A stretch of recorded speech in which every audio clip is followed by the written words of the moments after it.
नमस्कार विद्यार्थी मित्रांनो, सीईटी बाय ग्लोबल ऑनलाईन चॅनलवरती सर्वांचं स्वागत आहे. विद्यार्थी मित्रांनो, तुम्ही जर 9 मे 2026 MBA CETचा सेकंड अटेम्प्ट देणार असाल तर तुमच्यासाठी हा व्हिडिओ अत्यंत महत्त्वाचा आहे. कारण या व्हिडिओमध्ये आपण काही PYQs डिस्कस करणार आहोत जे तुमच्या रिपीटेड टॉपिक्सवरती असणार आहेत. तुमच्या एक्झामिनेशनमध्ये तुमचं प्रिपरेशन बूस्टअप करण्यासाठी हा व्हिडिओ शेवटपर्यंत पहा. त्याआधी एक महत्त्वाची गोष्ट तुम्हाला सांगू इच्छितो. तुमच्या प्रिपरेशनला बूस्टअप करण्यासाठी तुमच्या सेकंड अटेम्प्टमध्ये जास्तीत जास्त मार्क्स मिळवून देण्यासाठी आपल्याकडे MBA CETची रेकॉर्डेड बॅच अवेलेबल आहे. यामध्ये तुम्हाला तुमचा सिलेबस रेकॉर्डेड बॅचमधून कव्हर करता येईल. त्यासोबतच तुम्हाला स्टडी मटेरियल मिळणार आहे, जसे की topic wise MCQ, notes, mock test, MCQ series, PDF या सर्व गोष्टी तुम्हाला मिळणार आहेत. तर या नंबरवरती व्हॉट्सअप मेसेज किंवा व्हॉट्सअप कॉल करून तुम्ही बॅच जॉईन करू शकता किंवा ग्लोबल ऑनलाईनचं ॲप्लिकेशन डाउनलोड करून ॲप्लिकेशनच्या थ्रू सुद्धा तुम्ही ही बॅच जॉईन करू शकता. बघा, प्ले स्टोअरवरती जायचंय, ग्लोबल ऑनलाईन सर्च करायचं आहे, असं ॲप्लिकेशन तुम्हाला दिसेल. इन्स्टॉल करायचंय, ओपन करायचंय ॲप्लिकेशन ओपन केल्यानंतर तुम्हाला या प्रकारचा डॅशबोर्ड दिसेल. डॅशबोर्डमध्ये बघा एकदम खाली या ठिकाणी स्टोअर सेक्शन आहे. स्टोअर सेक्शनवर क्लिक करायचंय. या डॅशबोर्डमध्ये तुम्हाला सर्च बॉक्स दिसेल. सर्च बॉक्समध्ये तुम्हाला सर्च करायचंय MBA CET. हा कोर्स तुम्हाला दिसेल. त्या कोर्सवरती क्लिक केल्यानंतर तुम्हाला खाली ऑप्शन दिसेल की जॉइन द कोर्स. जॉइन करायचंय आणि प्रिपरेशनला स्टार्ट करायचंय. एकदा का तुम्ही जॉइन केलात मग तुम्हाला कंटेंट फोल्डर तिथे समोरच दिसेल. त्या कंटेंट फोल्डरमध्ये सर्व मटेरियल जे आहेत तुम्हाला तिथे दिसतील आणि आपले जे लाईव्ह सेशन्स आहेत ज्यामध्ये तुमचं पूर्ण तयारी केली जाणार आहे, ते लाईव्ह सेशन सुद्धा ॲपमध्ये तुम्हाला दिसून येतील. बघा, पुढचा न्यूमरिकल आहे. 9 आणि 8 ची जोडी आहे, तसंच 16 आणि क्वेश्चन मार्क दिलेला आहे.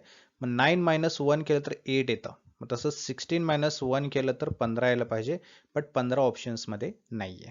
सो त्यामुळे नक्कीच हे पॅटर्न, असा जो पॅटर्न आहे तो तर नसणार आहे. राईट. मग एक्झॅक्टली पॅटर्न कसं आहे, तर या ठिकाणी काय केलेलं आहे बघा, 9 जो आहे तो कशाचा वर्ग आहे? 3 चा वर्ग आहे. बरोबर आहे. मग इथे 3 - 1 म्हणजेच n-1 है ना, आणि त्याचा काय केलेला आहे इथे घन केलेला आहे. बरोबर आहे. मग तसं केलं तर काय होतं, 2 येतं. बरोबर आहे. म्हणजे 2 गुणिले 2 गुणिले 2 केलं तर किती होतं? बेदोनी 4, 4 दोन्ही 8. बरोबर आहे. 8 येतं इथे. तसंच 16चं केलेलं आहे. 16 कशाचा आहे? 4चा आहे. 4 - 1 बरोबर आहे, त्याचा घन. म्हणजेच 4 - 1 केलं तर 3 है ना. 3 गुणिले 3 गुणिले 3 केलं तर किती होतं? 27 येतं. 27 आहे ऑप्शन मध्ये आहे, ऑप्शन सी. ठीक आहे. अशा प्रकारे पुढील प्रश्न. Claymore is related to sword in the same way as Beretta is related to. म्हणजे इथं आपण काय म्हणू शकतो की क्लेमोर असं दिलेलं आहे है ना, आणि तो कशाशी संबंधित आहे? स्वॉर्ड. राईट. मग त्याच्या पुढे जो शब्द असणार आहे तो असणार आहे तुमचा बेरेटा है ना, आणि त्याच्याशी संबंधित क्वेश्चन मार्क आपल्याला शोधायचा आहे है ना. बघा, क्लेमोर हे एका तलवारीचा प्रकार आहे आणि बेरेटा हे जे एक ब्रँड आहे जो की गन बनवतो. काय बनवतो? गन बनवतो. त्यामुळे गन या ठिकाणी एक्झॅक्टली राईट आन्सर येणार आहे. त्यासाठी तुम्हाला करंट थोडंसं माहिती पाहिजे. Castle fodder fish question mark. ठीक आहे. आता या ठिकाणी कॅसल म्हटलं तर काय होतं? गाई म्हशी असतात. बरोबर आहे, जे की फॉडर बनवतात.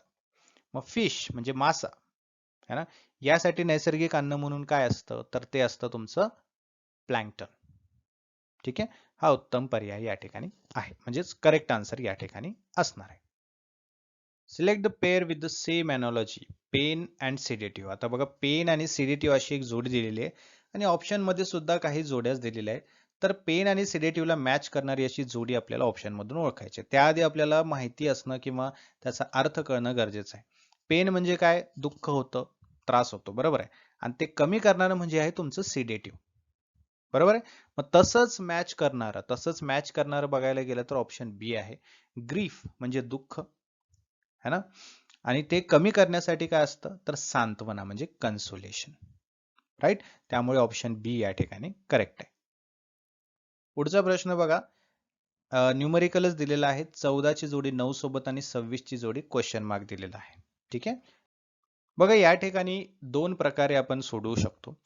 एक म्हणजे 14 जो अंक दिलेला आहे त्यालाच आपण डिवाइड केलेला आहे, म्हणजे 14 केलेला आहे त्यानंतर मायनस 14 म्हणजे 1 आणि पुढचा त्याचा 4 म्हणजे 1 + 4.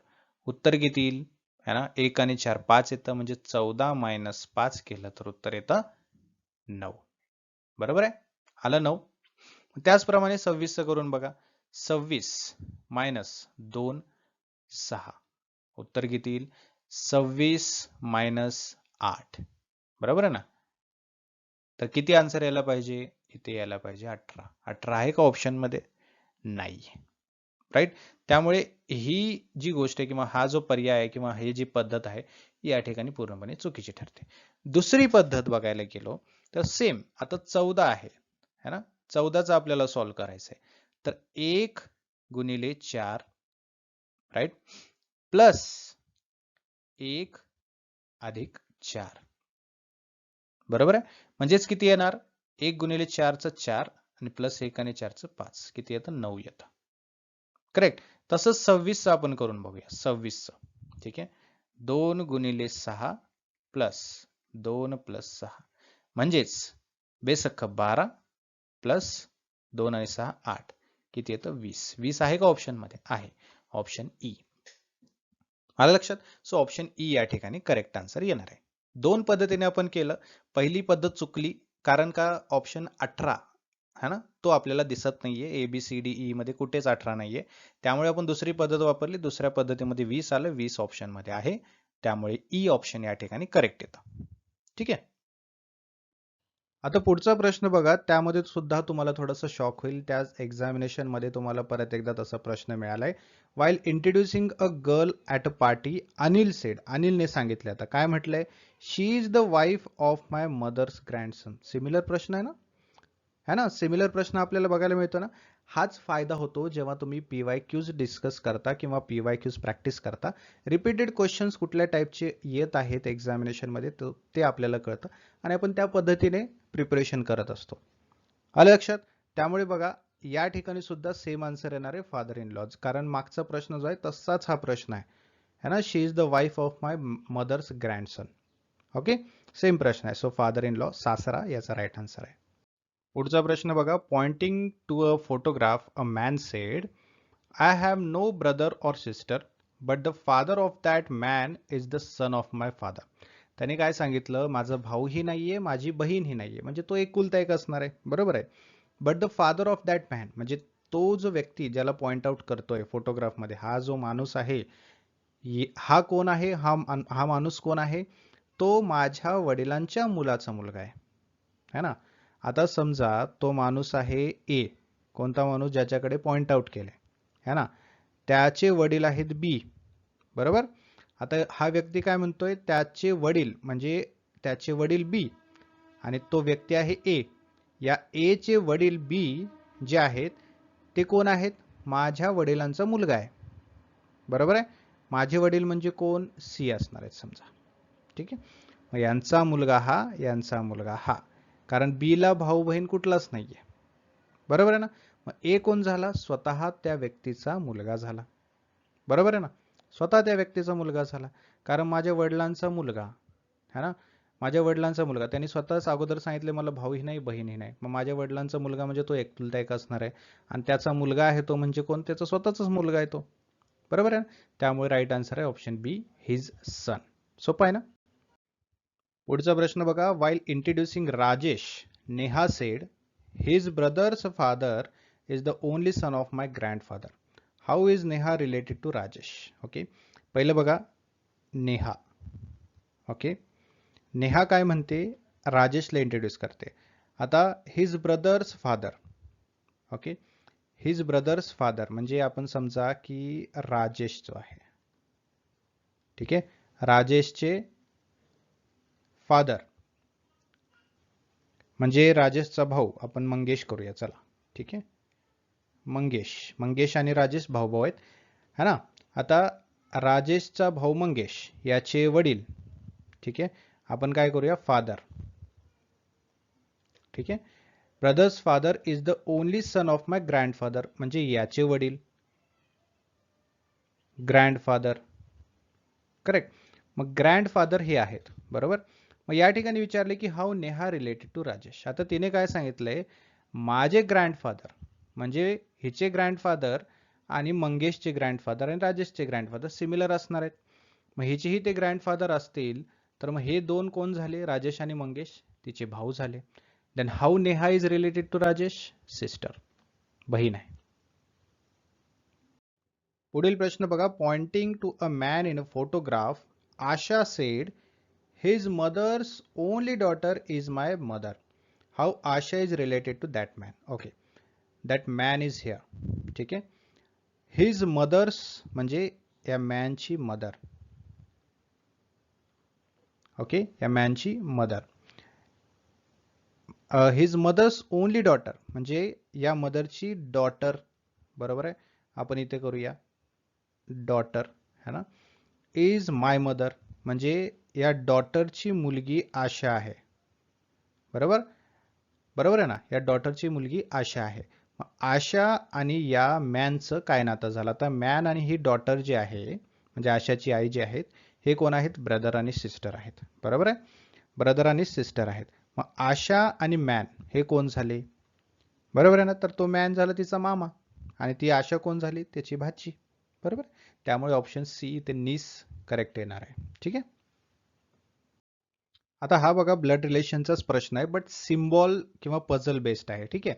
आता या ठिकाणी काय म्हटलंय, ए प्लस बी म्हणजे A is the sister of B, म्हणजे प्लस हा साइन सिस्टरसाठी आहे. Correct. A minus B means A is the brother of B, म्हणजे मायनस हा साइन ब्रदरसाठी आहे. करेक्ट. त्यानंतर ए स्टार बी म्हणजे A is the daughter of बी. आता स्टार जो आहे तो कशासाठी आहे, डॉटरसाठी आहे. करेक्ट. मग प्रश्न काय, then which of the following shows that E is the maternal uncle म्हणजे मामा ऑफ डी. ठीक आहे, म्हणजे ई हा कोण आहे, मामा. करेक्ट. डी जे आहे हे कोण आहे, भाची आहे, म्हणजे त्याला नीस वगैरे आपण म्हणू शकतो. राईट. आणि त्यामध्ये ऑप्शन्समध्ये बघितलं तर डी एफ ई सगळीकडे आपल्याला दिसत आहे, म्हणजे एफ जी आहे, एफ ही कोण आहे, ही मामाची बहीण असायला पाहिजे आणि डी ची आई असायला पाहिजे. बरोबर, म्हणजे मदर ऑफ डी आणि सिस्टर ऑफ ई. करेक्ट, बरोबर आहे ना. आता या ठिकाणी ऑप्शन्स दिलेत आपल्याला. राईट. मग या सिम्बॉल नुसार आपल्याला काय करायचं आहे, क्रम लावायचा आहे. बरोबर. मग अगोदर आपण डी ला ठेवलं, समजा डी है ना, डी ला ठेवलं. डी ची आई कोण आहे, बरोबर आहे. डी ही कोणाची मुलगी आहे, डी ही मुलगी आहे एफ ची. मग इथे आपण स्टार करणार, डी ही कोणाची मुलगी आहे, एफ ची, है ना. F is the mother of D, D is the daughter of F. ठीक आहे, डॉटर साठी स्टार साइन आहे. मग D is daughter of F म्हणजे डी स्टार एफ आला. आणि एफ ही ई ची बहीण आहे, बहिणीसाठी साइन कुठला आहे, प्लस आहे, प्लस ई असायला पाहिजे. म्हणजे डी बघा या ठिकाणी मी सांगतो, D star F plus E असायला पाहिजे. ऑप्शन मध्ये आहे का, आहे, ऑप्शन ए. समजलं. आता हे सिम्बॉल दिलेत, या सिम्बॉल्स वरून आपल्याला नातं कोणत्या सिम्बॉल साठी लागतं हे बघायचंय. त्यानुसार क्रम लावायचा आहे, मुलगी, आई आणि त्याचा तिचा भाऊ. ठीक आहे, असं क्रमानुसार लावलं तर आपल्याला ऑप्शन ए हे राईट आन्सर येत आहे. पुढचा प्रश्न बघा, after walking 6 kilometre I turn right and covered distance of 2 kilometre, then turned left and covered distance of 10 kilometer. In the end, I was moving towards north. From which direction did I start my journey? ठीक आहे, असं विचारलेलं. आता इथे समजा तो assume करूया आपण नॉर्थ साइडला डिरेक्शनला तोंड करून आहे. आफ्टर वॉकिंग 6 किलोमीटर, 6 किलोमीटर तो नॉर्थला गेलाय समजा 6 किलोमीटर. ठीक आहे, तिथून तो राईट टर्न घेतलेला आहे, राईट टर्न घेऊन तो 2 किलोमीटर चाललेला आहे. त्यानंतर त्यांनी डिस्टन्स कव्हर केलेला आहे आणि 10 किलोमीटर नंतर तो काय केलेला आहे, लेफ्ट टर्न घेतलेला आहे. ठीक आहे, 10 किलोमीटर, एक सेकंड. ठीक आहे, बरोबर आहे. ठीक आहे, इन द एंड है ना, शेवटी काय झालेलं आहे, I was moving towards the north. बरोबर आहे, नॉर्थला तो चाललेला आहे. From which direction did I start my journey. ठीक आहे, मग आपल्याला ते विचारले कुठल्या डिरेक्शनने केलंय, तर ऑब्व्हियसली साऊथने केलेलं आहे. आता इथून जर बघायला गेलं तर हे कुठल्या डिरेक्शन आहे, साऊथ आहे त्यासाठी, है ना. तर साऊथ याचं उत्तर करेक्ट येणार आहे. पुढचा प्रश्न बघा, Rasik walks 20 metre north, then he turns right and walks 30 metre, then he turns right and walks 35 meter, then he turns left and walks 15 meter, then he again turns left and walks 15 meter. In which direction and how many meters away is he from his original position? आता बघा, पहिली गोष्ट तर आपल्याला हे व्यवस्थितपणे मांडणी करावं लागेल. इथे बघा या डिरेक्शन वरती है ना, नॉर्थ वाय आणि ईस्ट एक्स हे दोन्ही प्लस मध्ये असतात. राईट, आपण शिकलो आहे. साऊथ वाय आणि वेस्ट एक्स हे दोन्ही मायनस मध्ये असतात. राईट, हे गोष्टी लक्षात ठेवा. ठीक आहे, इथे आपण लिहूनच ठेवूया. त्यानंतर बघा, आता रसिक वॉक्स 20 मीटर नॉर्थ, म्हणजे या ठिकाणावरून तो नॉर्थला आता वळालेला आहे. किती? 20 मीटर्स. मग प्लस मध्ये आहे है ना, आपल्याला एक्स आणि वाय हे काढायचं आहे. राईट, आता नॉर्थ हा वाय आहे. आता स्टार्ट पॉइंट तर आपण काय घेतो, नेहमी 0 आणि 0 असं घेतो. आता इथे आहे, पहिला आहे नॉर्थ. नॉर्थ म्हणजे काय? वाय. ठीक आहे, आणि प्लस मध्ये आहे. मग एक्स 0 आहे आणि वाय इथे आता काय येणार आहे, 20 मीटर्स. राईट, हे पहिला झाला. पुढे then he turns right. Right, then he turns right. आता इथे आहे, इथून राईट घेतलाय त्याने, म्हणजे कुठे झालं आहे, ईस्टला आलेला आहे, म्हणजे एक्स.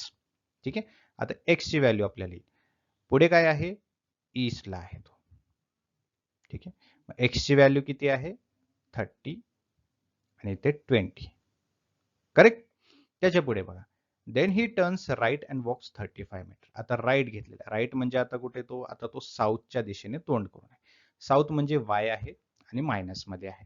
राईट, वाय आहे आणि मायनस मध्ये आहे. मग वायचा आपल्याला काय 20च्या जागी आता घ्यावं लागेल, म्हणजे 30 आणि 20 मध्ये 35 काय करावं लागेल, मायनस करावं लागेल, कारण वाय हा मायनस मध्ये येतो, साऊथ मायनस मध्ये येतो. राईट, मग 35 मायनस 20 केलं तर आपल्याला मिळतं 15. 15 कसं येईल, मायनस मध्ये, कारण आपण 20 मायनस 35 करतोय बरं का, आपल्याला समजण्यासाठी आपण 35 घेतला. सो किती येणार इथे, -15. ठीक आहे, पुढे बघा, then he turns left and walk 15. आता इथून लेफ्ट, बरोबर, इथून लेफ्ट म्हणजे कुठे, आता परत तो ईस्टला, एक्स म्हणजे प्लस मध्ये, बरोबर, प्लस मध्ये ईस्ट. ईस्ट म्हणजे एक्स, म्हणजे 30 मध्ये आता आपल्याला प्लस करावे लागतील. किती, 15 प्लस करावे लागतील. मग 15 प्लस केले तर 45 आणि -15. करेक्ट. पुढे then he again turns left and walk 15. आता लेफ्ट घेतलेलं, परत लेफ्ट म्हणजे नॉर्थ कडे तोंड केलंय. नॉर्थ म्हणजे प्लस आणि वाय. ठीक आहे, नॉर्थ म्हणजे प्लस आणि वाय. मग 45 हा जसाचा तसा आणि वाय मध्ये आपल्याला ऍड करावं लागेल, बरोबर ना. किती ऍड करायचे, 15 ऍड करायचे. म्हणजे -15 मध्ये जर +15 केले तर किती येईल, तर 0. बरोबर, मग आपल्याला किती मिळालं, 45 इतकं डिस्टन्स मिळालेलं आहे. मग 45 ऑप्शन मध्ये आहे का, आहे, ऑप्शन डी मध्ये आहे. फेस कुठे आहे, ईस्टला. ठीक आहे, आलं लक्षात. 45 मीटर्स तो चाललेला आहे आणि ईस्टला त्याचं आता डिरेक्शन असणार आहे. ठीक आहे, समजलं. अशा प्रकारे पुढचा प्रश्न बघा, there are 4 towns P, Q, R and T. Okay, Q is to the south east of P, R is to the east of Q and southeast of P, and T is to the north of R in line with QP. In which direction of P is T located? बघा, सोपं आहे. या ठिकाणी आपल्या direction काढूनच व्यवस्थितपणे समजू शकतं. Calculation नुसार जर आपण काढलं तर थोडंसं अवघड जाऊ शकतं. अशा प्रश्नाला डिरेक्शन वाईजच आपण काढलं तर व्यवस्थितपणे आपल्याला कळू शकतं. ठीक आहे, there are 4 towns P, Q, R and T. P, Q, R and T असे 4 टाउन्स आहेत. ठीक आहे, क्यू जो आहे is to the south east of P. मग आपण पी ला काय करूया, पी ला आपण सेंटर पॉईंट ठेवूया इथे. P is a centre point. ठीक आहे, पी च्या साऊथ वेस्टला काय आहे, क्यू आहे. साऊथ वेस्ट म्हणजे कुठे, हे साऊथ वेस्ट कोण आहे, क्यू आहे. ठीक आहे, साऊथ वेस्टला क्यू आहे. ठीक आहे, हे डिरेक्शन लक्षात ठेवा बरं का, हे आपण काढलेलं इथे. त्यानंतर पुढे बघा, R is to the east of Q. आता क्यूच्या ईस्टला आपण एक्झॅक्टली ईस्टला काय करूया, कोणाला ठेवूया, आर ला ठेवूया. आता त्याच्या पुढे काय म्हटलंय बघा, साऊथ ईस्ट ऑफ पी है ना.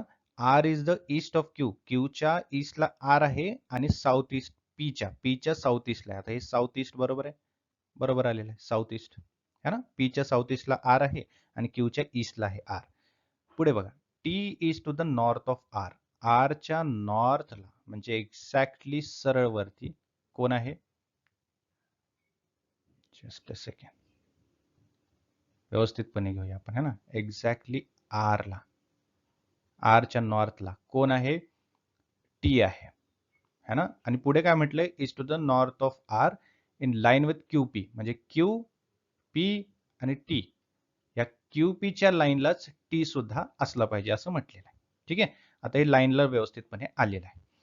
पुढे in which direction of P is T, आता पीच्या कुठल्या डिरेक्शनला टी आहे, तर ऑब्विस आहे, इथे जर सरळ आपण बघितलं तर ही कुठली डिरेक्शन आहे, एक तर नॉर्थ आणि ईस्ट, म्हणजे हे नॉर्थ ईस्ट असणार आहे. मग नॉर्थ ईस्ट आहे का ऑप्शन मध्ये, आहे. ऑप्शन ए नॉर्थ ईस्ट हे एक्झॅक्टली बरोबर आहे. आता तुम्ही कन्फ्यूज नका हो, बघा हेच प्रश्न, हे माझे बनवलेले प्रश्न किंवा कुठून घेतलेले प्रश्न आहेत, हे तुमच्या एक्झाम मध्ये विचारलेला प्रश्न आहे. समजलं, तुमच्या एक्झामिनेशन मधला हा प्रश्न आहे. तर अशा प्रकारे तुम्ही हा प्रश्न सोडवू शकता डिरेक्शनचा. पुढचा प्रश्न बघा, the door of B's house faces east from the back side of his house. B walks straight 50 meters. Again he walks 25 meters after turning to his left. Then he turns to his right and walks 50 meters. Finally he turns towards the north and walks 25 meters and stops. Okay, what is the distance between the starting and end point? आता बघा याला आपल्याला direction वाईजच करावं लागेल, तेव्हाच आपल्याला कळेल. एक तर त्याचं ईस्ट साईडला घराचं तोंड करून तोंड केलेलं आहे किंवा फेस आहे घराचं, बी त्याचं हाऊस आहे. ठीक आहे, ईस्ट साईडला. फ्रॉम द बॅक साईड म्हणजे उलट्या साईडने, है ना. बी काय करतोय, चालत जातोय, किती, 50 मीटर. बघा इथे कॅल्क्युलेशन कसं होतं. Again he walks 25 metre turning to the his left, म्हणजे लेफ्टला तो वळलेला आहे, किती गेलेला आहे, 25 मीटर. करेक्ट. तिथून पुढे बघा काय झालंय, 25 मीटर नंतर तो again he turns in the right, म्हणजे राईटला वळलेला आहे आणि किती गेलेला आहे, 50 मीटर. आणि त्यानंतर finally he turns to the north, म्हणजे नॉर्थ साईडला वळलेला आहे, किती, 25 मीटर. म्हणजे इथेही आणि इथेही तेवढाच डिस्टन्स आहे, म्हणजे हे आणि हे दोन्हीही तेवढाच डिस्टन्स आहे. इथे हे आणि हे तेवढाच डिस्टन्स आहे. मग काय विचारलंय की what is the distance between the starting and the end point, म्हणजे स्टार्टिंग पॉइंट हा होता आणि एंड पॉइंट हा होता, बरोबर. मग या ठिकाणी हे 50 आणि या ठिकाणी हेही 50, राईट. 50 आणि 50 किती होतात, 100 मीटर. ऑप्शन आहे का, येस, ऑप्शन बी 100 मीटर या ठिकाणी करेक्ट आन्सर येणार आहे. ठीक आहे, सोपा होता प्रश्न. पुढचा प्रश्न बघा, सिमिलर त्याच टाइप्स आहे. One day Ravi left home and cycle 10 kilometre southward, south साईडला तो 10 किलोमीटर सायकल पळवत गेला. Turn right and cycle 5 kilometre, पुढे तो उजवा टर्न घेतला आणि 5 किलोमीटर पर्यंत सायकल चालवत गेला. परत उजवीकडे टर्न घेतला, turn right and cycle 10 kilometre, आता तो पुढे राईट टर्न घेऊन 10 किलोमीटर पर्यंत सायकल चालवत गेला. पुढे turn left and cycle 10 kilometre, 10 kilometre पर्यंत परत तो पुढे लेफ्ट टर्न घेऊन चालवत गेला. How many kilometres will he have to cycle to reach his home state, आता परत त्याला घरी जायचं असेल तर त्याने किती किलोमीटर पर्यंत सायकल चालवावी लागेल, है ना. सोपं आहे बघा, एक तर आपण एक बिंदू तयार केलेला आहे, इथून तो काय केलेला आहे, साऊथवर्ड साईडला 10 किलोमीटर पर्यंत गेलेला आहे. तिथून त्याने काय केलेलं आहे, राईट टर्न घेतलेला आणि 5 किलोमीटर पर्यंत गेलेला आहे. ठीक आहे, तिथून पुढे त्याने परत राईट टर्न घेतला आणि 10 किलोमीटर पर्यंत आलेला, म्हणजे एक्झॅक्टली तेवढाच डिस्टन्स. ठीक आहे, जिथून त्याने स्टार्ट केलं होतं आणि साऊथवर्ड 10 गेलाय, तेवढाच डिस्टन्स त्याने 5 किलोमीटर जाऊन परत इथून 10 किलोमीटर पर्यंत घेतलेला आहे, एक्झॅक्ट तेवढाच. ठीक आहे, त्यानंतर बघा, then he turn left and cycle 10 kilometre, परत इकडे गेलेला आहे 10 किलोमीटर पर्यंत लेफ्ट टर्न घेऊन.